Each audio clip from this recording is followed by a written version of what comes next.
तो अगर आपने अभी तक महाराष्ट्र एमबीए सीईटी की तैयारी शुरू नहीं की है या फिर आपकी कच्ची-कच्ची प्रिपरेशन है, तो ये स्ट्रैटेजी ज़रूर यूज़ कीजिए। 99 से 100 परसेंटाइल के लिए जेबीआईएमएस को भी टारगेट कर सकते हैं। सबसे पहले महाराष्ट्र एमबीए सीईटी में पूछते क्या हैं? देखो, लॉजिकल रीजनिंग 75 क्वेश्चन मीडियम से हाई डिफिकल्टी की होती है। एब्स्ट्रैक्ट रीजनिंग 25 क्वेश्चंस पूछेंगे मीडियम डिफिकल्टी की। वर्बल एबिलिटी और क्वांटिटेटिव एप्टीट्यूड 50-50 क्वेश्चंस है मीडियम डिफिकल्टी के। एक्चुअली एमबीए सीटी में नेगेटिव मार्किंग नहीं है, ये अच्छी बात है, सेक्शनल कट ऑफ भी नहीं है। बट स्कोर आने के लिए एक एक मार्क बहुत जरूरी होता है। एक मार्क के लिए रैंक 1000 तक पीछे चला जाता है। देखो, यहाँ तक लाइफ में मैथ ही इंपॉर्टेंट होता था, लेकिन इसके आगे स्पेशली टॉप मैनेजमेंट के लिए लैंग्वेज और रीजनिंग में पकड़ चाहिए। एक सबसे पहला स्टेप क्या लेना है प्रिपरेशन का? आप मोस्ट रीसेंट जो लास्ट ईयर का क्वेश्चन पेपर है उसको ले लो और उसे सॉल्व करो पूरी ऑनेस्टी के साथ। जितना चाहिए उतना टाइम ले लो, एक पूरा दिन लगेगा तो भी चलेगा, लेकिन पूरी ऑनेस्टी से इसे सॉल्व करो। जो भी स्कोर आएगा उसको नोट कर लो और जो आंसर्स आपको नहीं आ रहे हैं उसको कहीं से भी सॉल्व करो, उसका बेसिक अंडरस्टैंड करो किसी यूट्यूब चैनल से या फिर चैट जीपीटी से। लॉजिक लगा के उसको समझो और उसको सॉल्व करो। ग्रामर हो, मैथ हो, लॉजिकल रीजनिंग हो, एफर्ट डालो और उसे समझ के सॉल्व करो। ऐसे आपने एक बार पूरा पेपर सॉल्व कर लिया। अब इसी पेपर को आप दोबारा with in time limit solve करने की कोशिश करो। देखो कि आप कहाँ स्लो हो जाते हो, क्या ईज़ी है, क्या आपको और ज़्यादा डेप्थ में पढ़ने की ज़रूरत है। बस वो सब कुछ नोट कर लो और इसी के आगे अपना स्टडी प्लान बनाओ। आपका स्टडी प्लान आपके खुद के वीक और स्ट्रॉन्ग पॉइंट्स के अकॉर्डिंग ही होना चाहिए। देखो, कोई भी प्लान जब आप बनाते हो तो वो स्टार्टिंग में सही नहीं बनता है, या फिर हर कुछ दिनों बाद कोई एक क्वेश्चन पेपर सॉल्व करो और उसके अकॉर्डिंग आपको जो-जो चीज़ नहीं आई है, कमिंग वीक या कमिंग कुछ दिनों के लिए अपना स्टडी प्लान उसके हिसाब से मॉडिफाई करो। और क्योंकि हर वीक आपकी नॉलेज बढ़ती जा रही है, तो इसलिए आपको हर वीक अपना स्टडी प्लान मॉडिफाई करने की ज़रूरत है। एक ही बार 3 महीने का स्टडी प्लान लेने की कोई ज़रूरत ही नहीं है। क्वेश्चंस को समझते हैं। सबसे पहले वर्बल एबिलिटी। इधर आपको कैसे क्वेश्चंस पूछते हैं, ये word meaning, usage, relationship, odd one out, context based vocabulary, short comprehension logic, ये आपको पूछेंगे। टफ ग्रामर वाले कैट लेवल के क्वेश्चंस नहीं आते हैं, लेकिन अगर लैंग्वेज की स्ट्रॉन्ग अंडरस्टैंडिंग और कॉमन सेंस की कमी है तो थोड़ी सी ज़्यादा मेहनत लगेगी। ये लास्ट ईयर के क्वेश्चंस, जो लास्ट ईयर का क्वेश्चन पेपर है उसमें से ये क्वेश्चंस लिए हैं। इस टाइप के क्वेश्चन के लिए आपको प्रॉपर राइटिंग स्पीकिंग स्किल्स आनी चाहिए। ऐसे वाले क्वेश्चंस के लिए रीड करो न्यूज़पेपर, मैगजीन, ब्लॉग, न्यूज़लेटर्स, कुछ भी।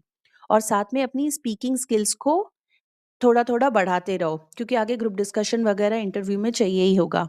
धीरे-धीरे बेसिक ग्रामर को इम्प्रूव करते जाओ। ये ऐसे ही आएगा, यहाँ पे कोई शॉर्टकट नहीं होता है। ये आरसी टाइप बाउंसर क्वेश्चन बोलती हूँ मैं इसको। ऐसे क्वेश्चंस को आंसर करने के लिए आपकी हैबिट होनी चाहिए ब्लॉग्स, नॉवेल्स, न्यूज़लेटर्स, इन चीज़ों को रीड करने की। तो फिर ये आपको ईज़ी लगेगा, क्योंकि यहाँ ऑथर क्या सोच रहा है, उसकी क्या नीयत है, ये आपको पता चलनी है। तो जितना ज़्यादा पढ़ोगे उतनी आसानी से आपको ये चीज़ आएगी। इसके इन क्वेश्चंस के लिए जिनको स्पीकिंग स्किल और राइटिंग स्किल्स है, उन्हें भी उनके लेवल के हिसाब से एफर्ट लगता है। नेक्स्ट है लॉजिकल रीजनिंग। लॉजिकल रीजनिंग सबसे डिफिकल्ट सेक्शन है सीईटी के लिए, लेकिन यहाँ पे गुड न्यूज़ ये है कि कैट की एलआर की तरह बहुत भारी नहीं है।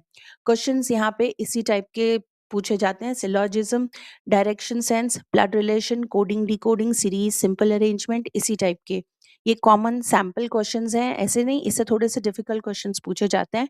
आपका लॉजिकल डिडक्शन कैसा है वो चेक करते हैं। आप स्टेप बाय स्टेप सोच पाते हो कि नहीं, इसे चेक किया जाता है। बेसिकली आपका लॉजिक ही टेस्ट कर रहे हैं।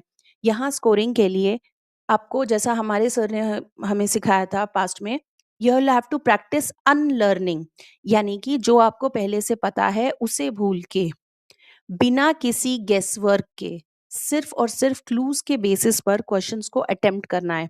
और ये सब थोड़ा सा स्पीड में करना है। देखो, इतना ज़्यादा डिफ़िकल्ट नहीं है, क्योंकि जब आपको लॉजिक स्ट्रॉन्ग होना शुरू हो जाएगा, तो स्पीड ऑटोमैटिकली आ जाएगी। चैनल पर बने रहना, आगे के वीडियोज़ में लॉजिक हम स्ट्रॉन्ग करते जाएँगे। एब्स्ट्रैक्ट रीज़निंग, ज़्यादातर लोग इसको देख के पैनिक कर जाते हैं। एग्ज़ाम में आप कितना भी प्रैक्टिस करते जाओ, आप पैनिक फ़ील करोगे ही एक आध क्वेश्चंस को देख के। मैंने कहीं पे ये रीड किया था कि रियल इंटेलिजेंस वही है जब आप लाइफ़ में या कहीं पर भी सिचुएशंस में पैटर्न को देख सको। एक बार आपको पैटर्न देखने के लिए आ गया तो वहाँ से क्रिटिकल रीजनिंग शुरू होती है। ये सब कुछ अपन बाद में सीखेंगे, अभी के लिए सिर्फ एग्जाम के पैटर्न को समझते हैं। यहाँ पे कैसे क्वेश्चंस पूछते हैं, ये figure series, rotation, counting element, simple वाले पैटर्न चेंज। एब्स्ट्रैक्ट रीजनिंग में आपको टैलेंट नहीं चाहिए, ऑब्जर्वेशन चाहिए, वो भी गजब का ऑब्जर्वेशन। एक या दो चीज का चेंज देखो ओवरऑल पैटर्न के साथ। इमोशनल होके फ्रस्ट्रेट होने की कोई जरूरत नहीं है। एक ही ट्रिक यहाँ पे यूज करना है, हर कोई यही करता है, एलिमिनेट करना है। जो आपको आंसर ठीक नहीं लगते हैं, जो बस ठीक नहीं लग रहा उसको एलिमिनेट करते जाओ जल्दी से जल्दी, लास्ट में सही आंसर ही बचता है। अब क्वांटिटेटिव एप्टीट्यूड कैसा दिखता है देखो। बेसिक अरिथमेटिक पूछेंगे, वो भी डायरेक्ट एप्लीकेशन। सबसे ज्यादा इधर स्पीड और एक्यूरेसी है। ये लास्ट ईयर के डायरेक्ट क्वेश्चंस है, ऐसे ही direct direct simple simple questions आपको पूछे जाने वाले हैं। अगर आपने 10th स्टैंडर्ड तक मैथ पढ़ा है तो आपको क्या करना है, सिर्फ और सिर्फ रिवाइज करना है। आर डी शर्मा की बुक उठाओ और करो। जैसे ही आप कोई भी एक क्वेश्चन पेपर सॉल्व करोगे, कुछ तो मैथ का टॉपिक होगा जो आपको नहीं आ रहा होगा या डिफिकल्ट लग रहा होगा, वापस जाओ आर डी शर्मा की बुक में, उसको बेसिक पढ़ के लो और उसको थोड़ा सा और एक्स्ट्रा प्रैक्टिस करो। नेक्स्ट पेपर में देखो कि आपको वो चीज़ अच्छे से आ रही है कि नहीं। तो अगर आप बिल्कुल शुरू से शुरू कर रहे हो या कच्ची प्रिपरेशन है तो कहाँ से शुरू करेंगे? मैं ऐसा बताऊंगी कि वर्बल एबिलिटी के लिए हर रोज आधा घंटा दो। इस आधे घंटे में क्या-क्या करना है? 1, 2, 3 तक ब्लॉग्स पढ़ो। मैं ये सजेस्ट करूंगी कि किसी भी इंग्लिश राइटर का फिक्शन बुक उठा लो। 2 से 3 बुक एग्जाम होने तक आपकी पढ़ के होनी चाहिए। एग्जाम मतलब फाइनल इंटरव्यू तक पढ़ के होना ही चाहिए। और हर रोज किसी भी चैनल पे बने रहो या past year question papers, practice question paper 5 questions तक तो सॉल्व करो। लॉजिकल रीजनिंग के लिए आपको फिर आधा घंटा देने की जरूरत है। एटलीस्ट 5 क्वेश्चन दिन के सॉल्व करने की कोशिश करो। बेसिक समझो और हर बार थोड़ा थोड़ा स्पीड बढ़ाओ। एब्स्ट्रैक्ट रीजनिंग के लिए सन्यासी बन जाओ। दिन में 2 से 3 टाइम, जैसे कि सुबह शाम की चाय पीते हो या रात का दूध पीते हो, 10 से 15 मिनट इन क्वेश्चंस को देखो, मेडिटेट करो। डेली 2-3 क्वेश्चंस करना भी बस है। और ये मेडिटेट मतलब उन क्वेश्चंस को देखकर मेडिटेट करो, कैसे पैटर्न चेंज हो रहा है, क्या हो रहा है।